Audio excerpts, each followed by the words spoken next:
So mga amigo, may ginawa tayong landing dito. Yan. Pinaka-step niya. Yung pinto. Yan. Dito, naglagay tayo ng plexiglass kasi lalagyan ito ng strip light. Yung pinaka-nosing niya dito sa ilalim. Yan. Punta doon. Yung kagaya nito. Yan. Yung design. Tapos, yung strip light dito ididikit. Yan. Sa plexiglass na yan.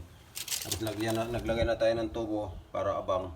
Kung kukuha ng power, maglalagay tayo dito ng box. Tapos kukuha tayo ng power dun sa outlet. O, diba? Ito abang lang naman yan. Yan yung ano yung galing sa pinto.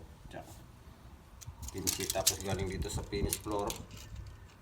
Ayan. Ayan, cheese. Ayan. Pero ngayon sa ngayon, simintuhin pa natin yan. Ayan siya.